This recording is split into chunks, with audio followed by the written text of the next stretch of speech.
उपस्थित परम सौभाग्यशाली श्रद्धा संयुक्त जिज्ञासु वृंद,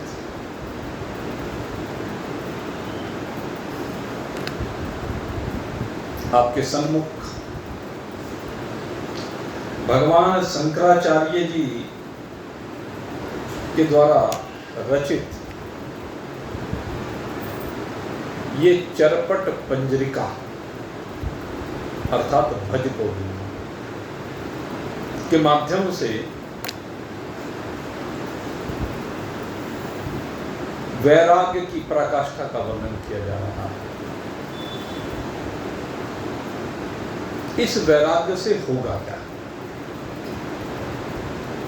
आज भगवान शंकराचार्य एक सीढ़ी बता रहे हैं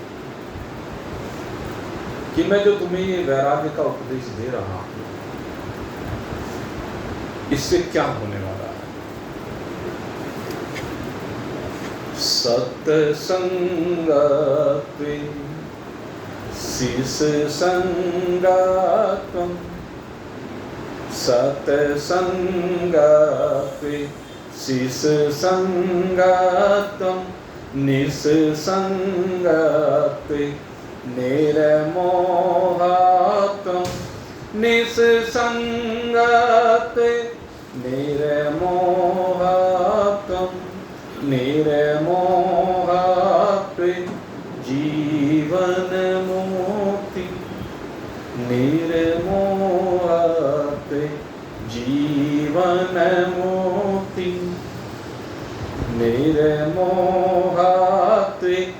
निश्चलतत्वम्, निश्चलतत्वे जीवन मुक्ति, भज गोविन्दं, भज गोविन्दं, गोविन्दं भज मूढ़मते। कहते हैं सबसे पहले जीवन में सत्संग का प्रादुर्भाव होना चाहिए। जिनके जीवन में सत्संग का प्रादुर्भाव होता है, कहते हैं वही असंगता की ओर आगे बढ़ सकते हैं। क्योंकि सत्संग सबसे पहले आपके जीवन में वैराग्य को परोसता है। सत्संग आपके सामने जगत की असारता को परोसता है। सत्संग की ये सबसे बड़ी विशेषता होती है। किसी भी सत्संग में आप चले जाएं, उसमें जगत के मिथ्यात्व का, जगत के विनाशित्व का, जगत की क्षणभंगुरता का वर्णन अवश्य किया जाएगा। और जब इसकी क्षणभंगुरता का वर्णन किया जाता है, जिस समय वो मनोमस्तिष्क में बैठता चला जाता है, तो क्या होगा? इस संसार में जो हमारी आसक्ति है, इस संसार में जो चिपकाव है, वो स्वाभाविक घटना प्रारंभ हो जाएगी। यद्यपि कोई ये सोचे कि एक दिन में, एक दो दिन में, या 2-4 साल में, या 10-20 साल में हट ही जाएगा, तो भाई ये भी जरूरी नहीं है। पहले दिन भी ये जगत का मिथ्यात्व निश्चित हो सकता है। और 10 साल ना हो, 20 साल ना हो, 50 साल ना हो, जन्म जन्मांतर में ना हो, दोनों बातें संभव है। बात यह है कि किसके ऊपर उस सत्संग का कितना प्रभाव पड़ रहा है। जब सत्संग का श्रवण कर रहे हैं उसका मन, उसका तन क्या सत्संग में बैठा हुआ है? सबसे मुख्य बात ये है। और जिनका मन, कहते हैं भाई गर्मी से परेशान हो रहे हैं, हमने देखा पहले लोगों को, अब तो साधन हो गए, अब लाइट भागी रहती थी, गर्मी लगी रहती थी, तो हमारे एक जानकार उनके यहाँ जनरेटर चलता था। जब लाइट भाग जाती थी तो कई लोग ऐसा करते थे, भाई फला समय से फला समय तक लाइट भागनी है, टाइम हुआ करता था, तो क्या करते, उस समय पर उसके यहाँ चले जाते। और या एक अन्य बात बताऊं, हनुमान टिल्ले पर एक कथा चल रही थी। वो कथा रात्रि के समय हुआ करती थी। अब उनका समय तो था 7 बजे से 9 बजे तक का, लेकिन वो वक्ता ऐसे थे कि 8:30 बजे तो शुरू ही करते, और वो 11 बजे तक कथा चलती। तो हमारा एक जानकार रिश्तेदार कहने लगे वो मजा आ गया। मैंने कहा क्या मजा आ गया? कहने लगे मैं तो भाई जैसे ही 7 बजते हैं दुकान बंद करी, काम बंद हो जाता है, खाना खाया और खाना खा के जाके कथा में पीछे आराम से बैठ जाता हूँ और कहने जम के सोता। कहने लगे मुझे नहीं पता क्या हो रहा है, जम के सोता हूँ। कहने बढ़िया नींद आती है, कूलर लगे हुए हैं, पंखे लगे हुए हैं, घर में तो आके पसीने में तरबतर होना। कहने ठीक 11 बजे वो कथा निपटाता है, 11 बजे लाइट आ जाती है जयराम जी।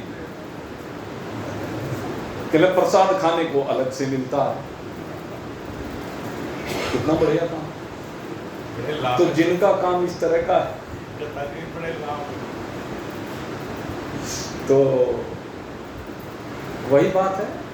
अब जो कथा में जाकर सोने के लिए जाते हैं, समय घर में झगड़ा हो रहा है, कहने लगे इससे बढ़िया चलो वहां जाके बैठ जाओ, भैया आराम से बैठ के सोएंगे। अब उनके पल्ले तो कुछ पड़ेगा नहीं, अब वो 10 साल जाए, 20 साल जाए, 50 साल जाए, जन्म जन्मांतर तक जाए, कुछ फर्क पड़ने वाला नहीं है। लेकिन अधिकांश के ऊपर फर्क पड़ता है। यह एक विषय हो रहे हैं जो कथा में भी जाते हैं और सम्मान के लिए जाते हैं। कथा में भी जाते हैं, पुण्य प्राप्त करने के लिए जाते हैं कि कथा में जाएंगे, पुण्य होगा तो देवता प्रसन्न होंगे, धन धान्य देंगे, तो उनके ऊपर कोई प्रभाव नहीं पड़ता। उनको फिर कई जन्म जन्मांतर हो जाए, कथा उनके अंदर घुसती नहीं। अब उन्हें पता ही नहीं वैराग्य है क्या। किसी भी चीज से जुड़ना राग है और किसी को भी छोड़ना वैराग है, सीधी सी बात। केवल दिशा बदलनी है। राग से वैराग्य की ओर जाना है, और राग से जब वैराग्य की ओर जाएंगे तो चीजें नहीं छूटती हैं। ये भी आपको बता, रोटी खाना थोड़ी नहीं छूटेगा, कपड़ा पहनना थोड़ी नहीं छूटेगा, बस उनमें आसक्ति छूट जाएगी। न कपड़ा छूटेगा, न घर छूटेगा, न भोजन छूटेगा, केवल उनमें राग छूटेगा। और ये राग कब छूटेगा? जब सत्संग में बैठेंगे, भोजन की वास्तविकता पता चलेगी, वस्त्रों की वास्तविकता पता चलेगी, मान सम्मान की वास्तविकता पता चलेगी कि सब क्षण भंगुर है, सब काम चलाऊ है, पंचभूतात्मक है। कितना ही जोड़ लो, सब छूट जाना है, सब रह जाना है, विनिष्ट हो जाना। आप सोच के देखो, आप लोगों ने कितना धन कमाया। अगर यदि वो सारा धन आज आपके पास होता तो आपके घर में रहने को जगह ना मिलती, केवल वो धनी रखा जाता, इतना कमा चुके, आता है जाता है, आता है जाता है, यही है।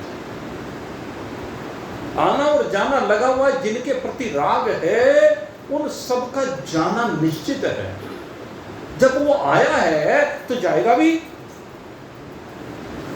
ये सब चीजें आपके जीवन में आई हैं, तो जो आया है वो जाएगा। और ये बात कैसे पता चलती है? जब महान पुरुष समझाते हैं। नहीं तो संसार तो यही समझता है कि कभी जाएगा नहीं, मेरे माँ बाप कभी मरेंगे नहीं, मेरे बाल बच्चे सदा रहेंगे, मेरा मकान दुकान फैक्ट्री सदा रहेगा, मेरे ये इज्जत आबरू मान सम्मान पद प्रतिष्ठा सदा रहेगी। सोचता है और उसको रोके रखने का प्रयास करता है। लेकिन हवा कभी किसी से रोकी है क्या?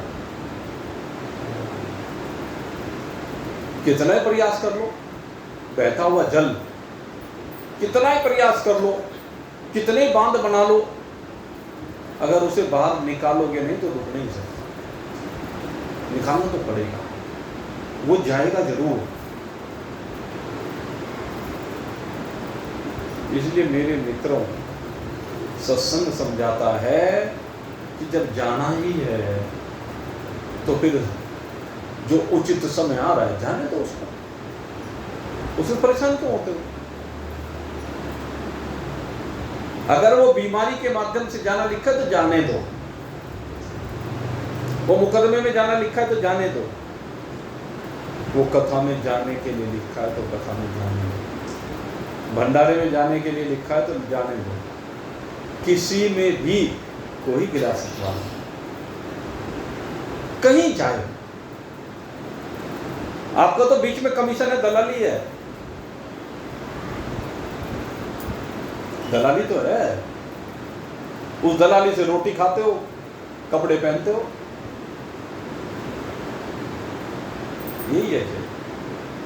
तो इस खेल को समझने की आवश्यकता है। जो कोई व्यक्ति सत्संग में जाता है वही इसको समझ पाता है, और जब वो समझता है तो सत्संगत शीश संगतम, तो उसके अंदर असंगता आने प्रारंभ, उसके अंदर चिपकाव नहीं रहता या कम होना शुरू हो जाता है धीरे धीरे। पहली सीढ़ी। और दूसरी सीढ़ी कहते निस्संगत निर्मोहतम। और जैसे जैसे आपकी आसक्ति घटती है, जैसे जैसे चिपकाव घटता है, तो कहते हैं माया हटनी प्रारंभ हो जाती है, मोह हटना प्रारंभ हो जाता है। फिर मोह भी वो नहीं रहता। आप जो भी सत्संगी व्यक्ति हैं और जो एक आम सामान्य गृहस्थी है, 10-20 परिवारों का अवलोकन करके देखो, तो अवलोकन करने पर दोनों के बीच का अंतर स्पष्ट दिखाई देगा। बच्चों को लेकर के चिपकाव वो अलग दिखाई देगा, धन को लेकर के चिपकाव वो भी अलग दिखाई देगा, दोनों का अंतर। मान पद सम्मान प्रतिष्ठा ये जो भी कुछ है वो भी अलग दिखाई देगा, स्वाभाविक दिखाई देगा। दोनों में जमीन आसमान का अंतर होगा, और उस अंतर को घटाने के लिए ही सत्संग जरूरी है।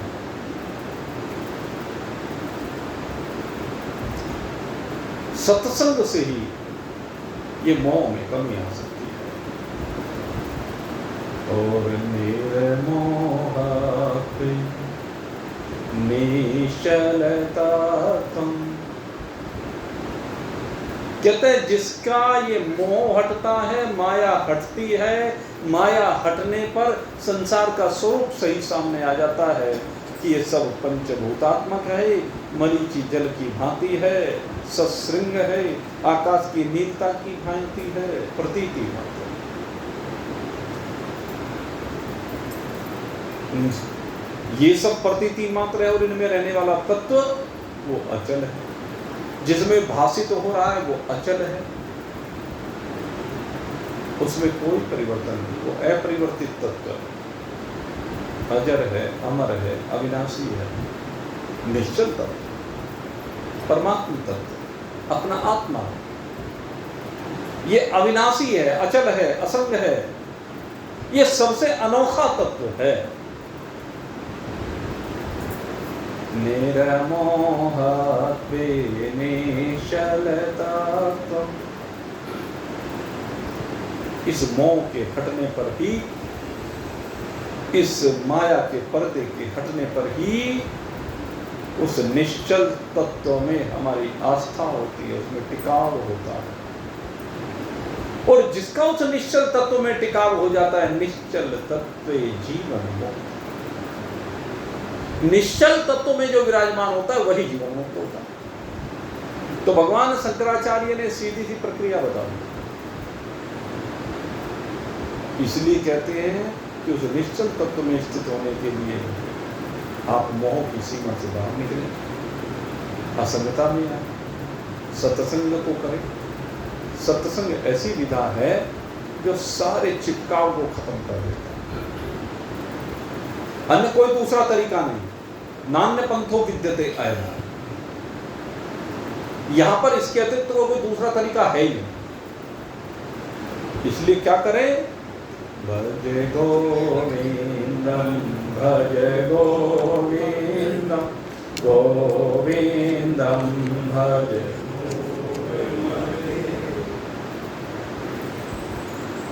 अब यहां पर एक प्रश्न आता है, ग्रंथ तो वेदांत का, और यहां बार बार भगवान शंकराचार्य कहते हैं भज गोविंदम गोविंदम भज मूढ़मते, कि तू गोविंद का भजन क्यों नहीं करता रे मूर्ख, क्यों संसार में भागा दौड़ा फिरता।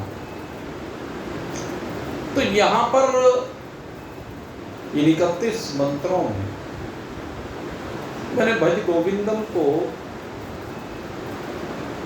चिंतन किया, ये किस गोविंद की बात कर रहे हैं? क्या केवल गोविंद का नाम लेने के लिए कह रहे हैं? तो ऐसा तो कहीं आता नहीं, इसमें आता भी है तो इशारा मात्र आता है। इस भज गोविंदम का अर्थ है गोविंद। गो कहते हैं इंद्रियां। हमारी जो इंद्रियां हैं उनका जो मालिक है, उनका जो स्वामी है, उनको जो सत्ता देने वाला है, जिसकी वजह से ये इंद्रियां अपने अपने धर्मों में रत होती हैं, वो जो तुम्हारा आत्मा है, कहते उसको भज, उसका स्मरण कर, उसका ध्यान कर, उसको सदा याद रख।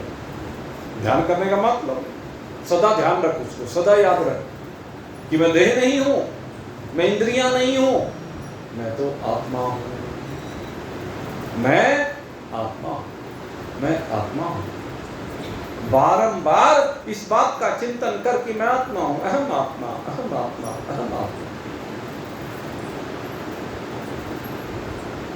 तो गोविंद की बात यहाँ पर ये है, ये नहीं कि वहां पर कोई नाम जब वो भक्ति में आता है, ये ज्ञान योग का ग्रंथ चल रहा है, तो ज्ञान योग के ग्रंथ में वो नहीं।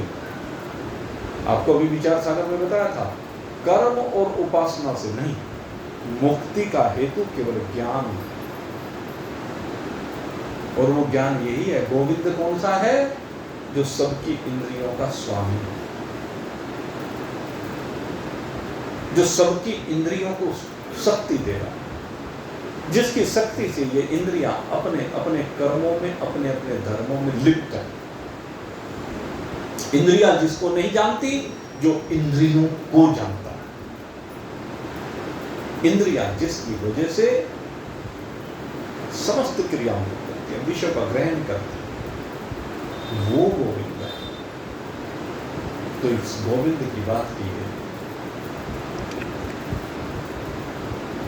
जैसी गति कह काम विकार, सोच के नीरे कह का सार, छीने बीते कै पर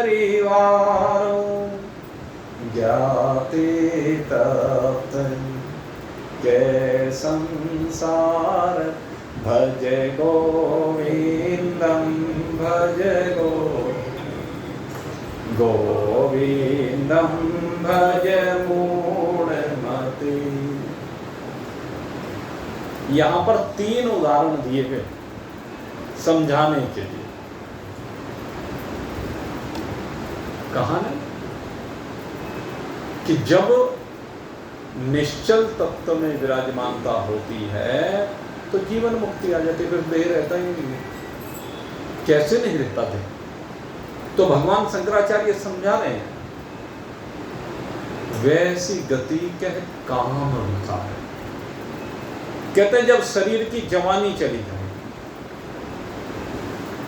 शरीर जवान से बूढ़ा हो जाए, जर्जर हो जाए, इंद्रियों की सामर्थ्य समाप्त हो जाए, इस अवस्था का वर्णन किया था परसों आपके साथ।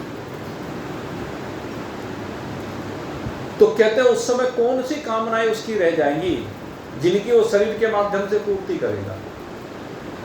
अब शरीर में इतनी सामर्थ्य ही नहीं रहती है। कहते हैं जैसे बुढ़ापा आ जाने पर, इंद्रियों की सामर्थ्य समाप्त होने पर काम विकार समाप्त हो जाता है। दूसरे सुसके नीरे के कासार, कहते तालाब है, बहुत पंछी आते हैं, अपनी प्यास बुझाते हैं, लेकिन गर्मी आई और तालाब सूख गया, जलाशय सूख गया। जब जलाशय सूख गया, उसमें पानी नहीं रहा, तो जलाशय रहा क्या? वो जल है तो जलाशय है। जलाशय क्या है? जल का संग्रह स्थल, जल का वास स्थल। और जब जल ही नहीं तो फिर से जलाशय कौन कहेगा, सरोवर कौन कहेगा? गर्मियों में केरल आ जाओ आजकल तो शायद यमुना जी में एक बूंद भी जल नहीं, सूखी। जब उसमें जल ही नहीं तो यमुना कैसी भाई? अजी संगम में डुबकी लगाएंगे, जा रहे हैं ना? हाँ भाई, वहां यमुना जी बन जाती है। कहां से बन जाती है? ये सब नाले मिलते मिलते मिलते वो यमुना बन गई। भाव है, श्रद्धा। यहाँ देख लो, यहाँ तो है ही नहीं जमुना। जब जमुना यहीं पर नहीं है तो वहां कहां से आ गई? यहीं का जल तो वहां जाएगा, जब यहीं जल नहीं तो वहां कहां से आएगा? लेकिन गंगा की एक विशेषता है, गंगा जी की एक विशेषता है। ये गंगा जी की चर्चा कर रहे थे। गंगा जी वेदांत की पराकाष्ठा है। गंगा एक सदगुरु है। गंगा सदगुरु है। पारस की और संत की जब तुलना की जाती है तो कहा जाता है संत में और पारस में इतना अंतर जान, ये लोहा सोना कर वो करते आप समान। बस गंगा की ये विशेषता, जो विशेषता गुरु की है, गुरु किसी को चेला नहीं बना। गुरु किसी को चेला नहीं बनाता। गुरु की विशेषता होती है, गुरु माने ज्ञान, गुरु माने प्रकाश, ज्योतिर्मय स्वरूप। कहते गुरु को वो ज्ञान है। कौन सा ज्ञान? कि मेरा स्वरूप ज्योतिर्मय है। और यही ज्ञान वो शिष्यों को देते हैं। जो उनकी शरण में आता है जिज्ञासु। जब तक जिज्ञासु है तब तक शिष्य के दृष्टिकोण से है, गुरु के नहीं। और गुरु की यह विशेषता है कि उस शिष्य को गुरु बना देता है। ठीक इसी प्रकार से गंगा जी के पास जो भी, चाहे गोमती जाए, चाहे सरयू जाए, चाहे यमुना जाए, चाहे सरस्वती जाए, असंख्य नदियां, असंख्य कहूंगा। आप देखो, हम बद्रीनारायण गए तो बद्रीनारायण तक 20 नदियां मिल गई। जहां भी थे कि यहां से ये नदी, यहां से ये नदी, यहां से ये नदी, सब गंगा जी। जब तक गंगा जी में नहीं मिली तब तक उनका नाम अलग है, तब तक उनका रूप अलग है, लेकिन गंगा जी में मिलने के बाद वो गंगा हो गई।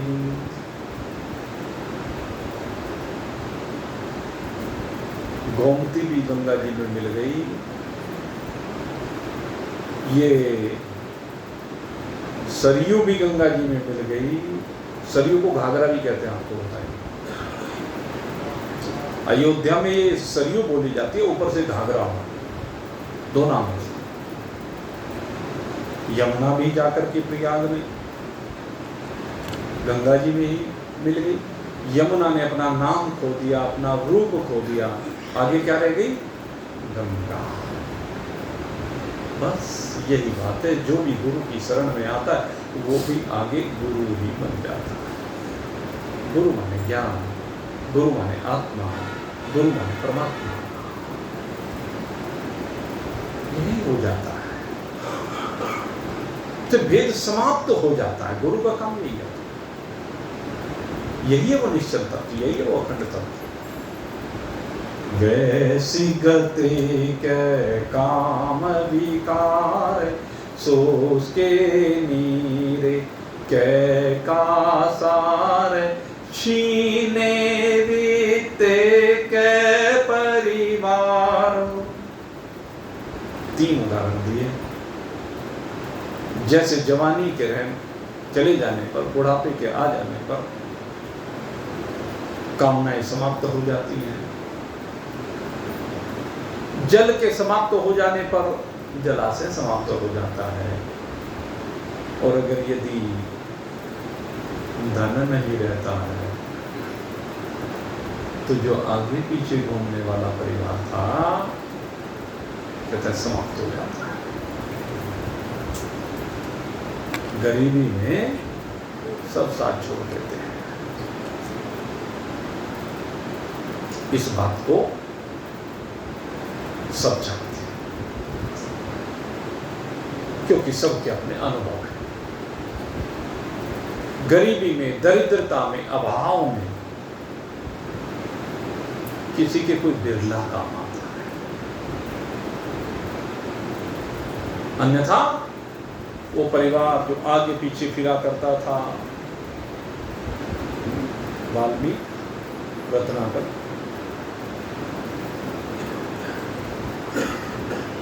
अब जैसे भी कमा करके लाए सब परिवार उसकी गुण गाता।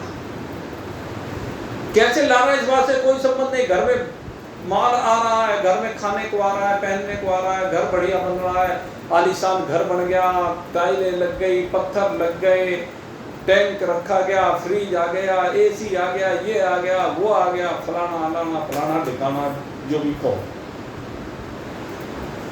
सब आ गया। सबने देखो कितना बढ़िया मकान, हमारे पिताजी ने कितनी मेहनत की, और वो पिताजी की ऐसी तैसी की कभी पता नहीं मुझे, उसे क्या पता, उसे क्या लेना देना पिताजी की ऐसी तैसी हो गई। दुनिया ऐसी तैसी का काम किया तो इसलिए हो गया ऐसी तैसी। जैसे रत्नाकर से कहा नारद जी ने, जब पूछ क्या हो कि जो तू पाप कर्म करके धन कमा रहा है, ये उनके ऊपर लुटा रहा है, उनका पालन पोषण इस ढंग से कर रहा है, क्या अभाव में, दुख में तेरे काम आएंगे क्या? नहीं, तेरे साथ खड़े होंगे क्या? अभी तो अभाव आया भी नहीं था, केवल अभाव की बात मात्र की थी, लेकिन रत्नाकर को कह दिया तू कौन, हम कौन, हमें क्या लेना, तू है कौन? हम जो तेरे पापों में तेरा भागीदार बनेंगे। माल खाने में भागीदार हैं, सब सेवा कर रहे हैं, पिताजी पिताजी पिताजी। भैया बाबा सब मुंह बोल देते हैं। वही बात भगवान शंकराचार्य करें। इसमें जो बात कही गई है ना, देखो अपवाद तो एक अलग चीज होती है, लेकिन ग्रंथों में जो बात कही जाती है वो अक्षरत सत्य होती है और इनका रोज हम अनुभव करते हैं। और अनुभव जिसको भी होता है, जिसको भी अनुभव होता है, रोता है, हाय मैंने इनके लिए किया, ये किया और अब ये मेरे साथ ये कर रहे हैं। यही तो होता है सब रोते हैं हमारे सामने आके, तो बहुत रुपड़े रोते हैं भाई। बच्चे फलाने ने ये कर दिया, फलाने ने ये कर दिया, फलाने ने वो कर दिया। भाई काम ही यही है, शास्त्र यही कहता है, छीने बिकते का परिवार। जब तेरे पास धन नहीं रहता तो परिवार है ही नहीं। वास्तव में तब भी नहीं था, वो तो स्वार्थी था। सुर नर मोनि जन सब की हरि, सुर नर मोनि जन सब की हरीति, स्वार्थ लाग करही सब प्रीति। देवता अगर तुम्हारे ऊपर प्रसन्न है तो क्यों है? देवताओं को हवि दे रहे हो इसलिए प्रसन्न। बंद कर दो, करी थी ना प्रयास में, प्रमाण है। आहुति देनी बंद की थी तो इंद्र तिंगड़ के आया, आकड़ के आया। तो देवताओं और मनुष्य को तो रोज देखते ही हो भाई। लेकिन साथ में आप मुनि शब्द भी दो। किसी भी महान पुरुष से जुड़ जाइए। तुम्हारे पास पैसा है तो तुम्हारी पूछ है वहां। अगर तुम्हारे पास पैसा नहीं है, क्योंकि सबको माल चाहिए, सबको चाहिए माल, इसीलिए इस लाइन में भी विकार आ गए। विप्रई भागवतीं वार्तां गेहि गेहि जने जने, कारिता कनलोभेन कथा सारस ततो कथा। इसी विकार के कारण से कथा का सार चला जाता है, कथा का असर नहीं होता है। ये कलयुग को लेकर के कहा गया, इसलिए हम उन्हीं शब्द का उपयोग भगवान शंकराचार्य ने किया। लेकिन कोई कोई बिरला होता है जो निरीक्षण है, जिसे न तो आपका धन चाहता, न आपका सम्मान चाहता, न आपकी कोई पद प्रतिष्ठा चाहती।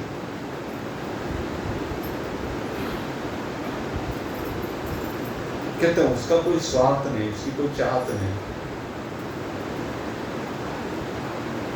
जब उसका कोई स्वार्थ नहीं, कोई चाहत नहीं, तो फिर प्रीति भी नहीं। प्रीति नहीं होती, असंगता होती है। लेकिन उस असंगता में वो सबसे अधिक प्रीति का विषय होता है, परम प्रीति, क्योंकि वो उस परम तत्व का उपदेश देता है। वो परम तत्व जो सबकी प्रियता का विषय, सबकी प्रीति का विषय, सबको प्रिय है। तो इसलिए मैं कह रहा हूं कोई को अपवाद है, अपवाद को छोड़ दें तो सामान्यतः यही है।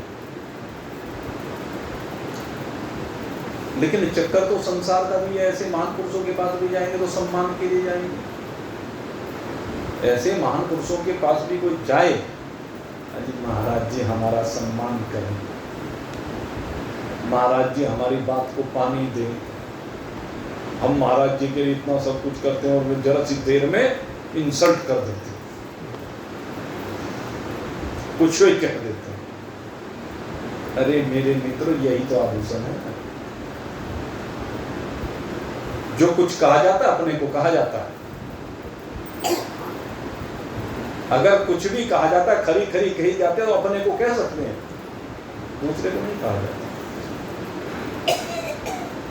आज एक बहुत बढ़िया बात हमारे लाला जी ने कही, कहने लगे दुनिया की जनसंख्या कितनी है? 6-7 अरब। अब 6-7 अरब लोग दुनिया में रहते हैं, तुम कितने लोगों को जानते हो? तुम्हारे संपर्क में 100 आदमी होंगे, 200 होंगे, 500 होंगे, 1000 होंगे, 2000 होंगे, 5000 होंगे, 10,000 होंगे, 1 लाख होंगे बस। इससे ज्यादा लोगों की शक्ल जानते हो क्या? प्रधानमंत्री नरेंद्र मोदी भी नहीं जानता होगा। उसे चाहे अरबों लोग जानते हो, इसमें कोई दो राय नहीं है, लेकिन वो नहीं जानता।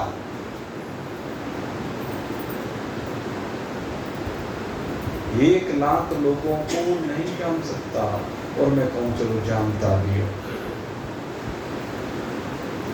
अब रेशो देखो, 7 अरब लोग अगर ये धरती पर हैं, 1 लाख लोगों को आप जानते हैं, तो 6 अरब 99 करोड़ 99 लाख लोगों को आप नहीं जानते।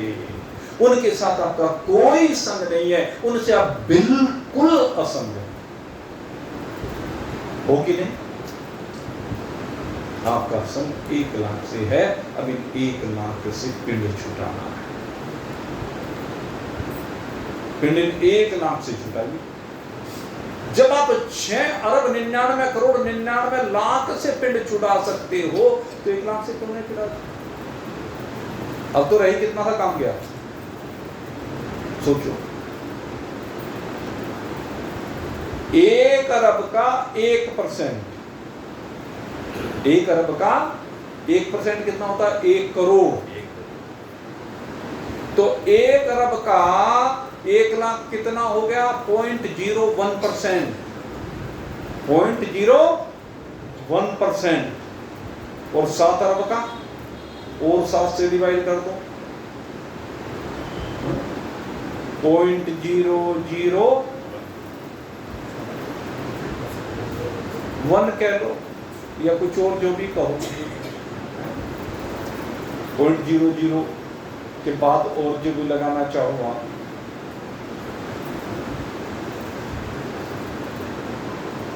16 छिकम 96, 0.0016 इतना हो गया। अब आप देखो, आप कितने से को जानते हैं इसमें, कितने से आपका संग है? बस इसी से तो पिंड छुटाना है। कितने से छुटा चुके? 99.99। अब इसके बाद तो नगण्य हो जाता है। तो इसी को हटाना है, और यही परेशान करता है, यही चिपका हुआ है, यही छूट के नहीं देता। इसी को छोड़ना, इसी से बचना। और अगर ये काम कर लिया तो कहते हैं ज्ञाते ताते कै संसार। और इसको हटाने का एक ही तरीका है कि आप उस तत्व को जानो जो इस सब की वास्तविकता है, जो इस सब में विराजमान है, वही आप है। किसी से कोई अभिलाषा ना करे। अब लाला जी ने जब मेरे से कहा कि जी हमारे 100 जानकार होंगे, आपके 1000 होंगे भाई, मैंने कहा मैं तो भाई जब कहीं खड़े होकर के देखता हूँ तो मैं तो अपने आप को बिल्कुल अकेले देखता हूँ। मैं जो दिखता है मेरे साथ कोई नहीं। और ये मैं सत्य कह रहा हूँ, मैं वैसे नहीं कह रहा। बहुत बार मेरा अनुभव होता है, भीड़ में खड़ा हूं और मैं कहता हूं मैं बिल्कुल अकेला हूं। लाखों की भीड़ मेरे चारों तरफ खड़ी हुई हो, तब भी मैं कहता हूं मैं बिल्कुल अकेला हूं। और मेरे मित्रों, वास्तविकता यही है, आप बिल्कुल अकेले हैं।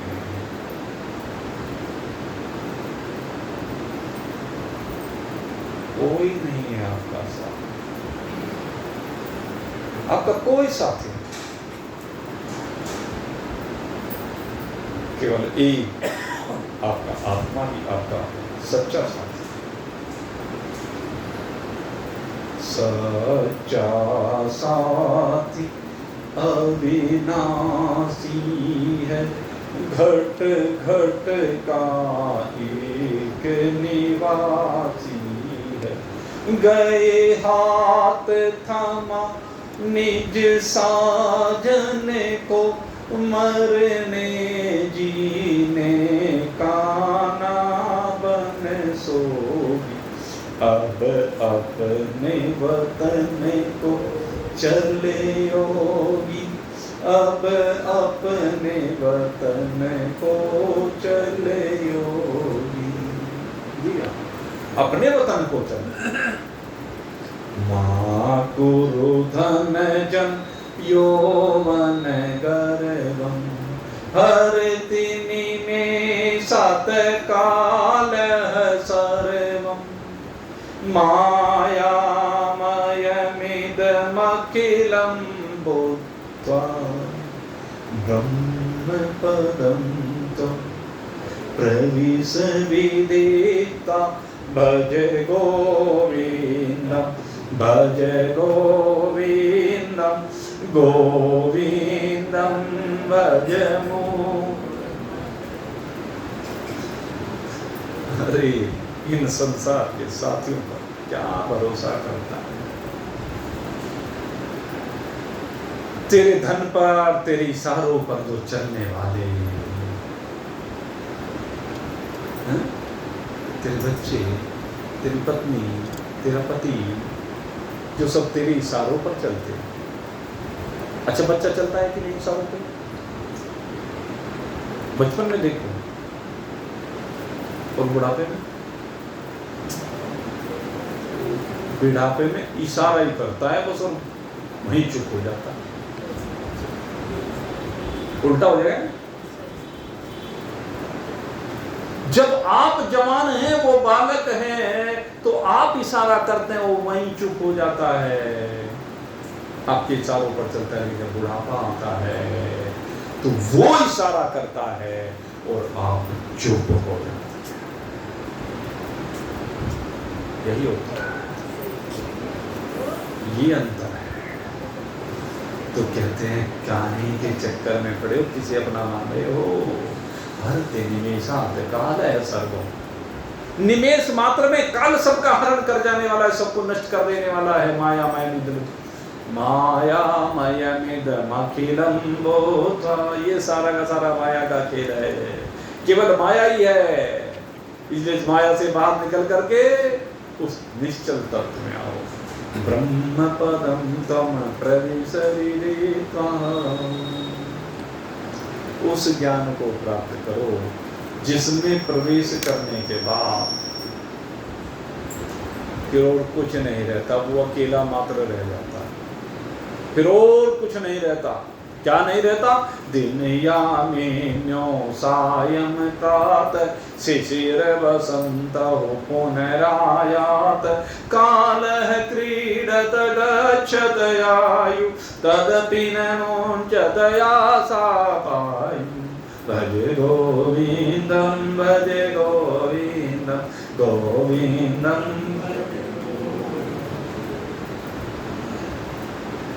दिन आती है, दिन आता है, चला जाता है, रात आती है, चली जाती है, सुबह होती है, शाम होती है, शिशिर आती है, बसंत आता है, ग्रीष्म आती है, बार बार आते चले जाते हैं। सब अपना खेल खेल रहे हैं। अरे मूर्ख, देख तेरी आयु निरंतर इन खेल के साथ घटती जा रही है। इसलिए अपनी इच्छाओं का दमन करके एकमात्र इच्छा से रख, और वो इच्छा है अपने स्वरूप में विराजमान, अपने स्वरूप में विराजमान हो। बार बार विचार कर काते कामता धन कथ चिंता भातुर किंतम नास्ति नियंता। त्रिजगति ही सज्जन संगत रेखा भवति भवार्णवत्तरण। कौन तेरी स्त्री है, कौन तेरा पति है, कैसा धन, काहे की चिंता करता है, ये सब तो विनाश को प्राप्त होना ही है। अरे तू यहाँ इसलिए नहीं आया है, इनसे चिपकने के लिए नहीं आया है।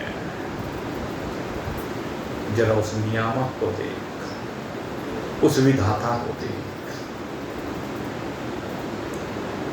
तेरा तो वो है सच्चा सारा। ये जगत जिसमें तू फंसा पड़ा है, ये जीव जिनमें तू फंसा पड़ा है, कहते इससे फंसाव से बाहर निकल।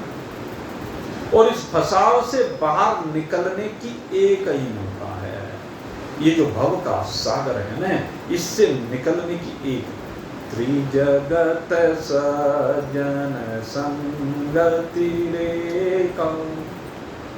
सत्संगत में शिष्य संगत, बता वही कह रहे हैं, त्रिजगति सज्जन संगति रेखा। संगति कर, लेकिन इनकी नहीं, सज्जन, क्योंकि ये सज्जन, ये महान पुरुष, ये सद्गुरु भवति भवार्णव उत्तरण ही होगा।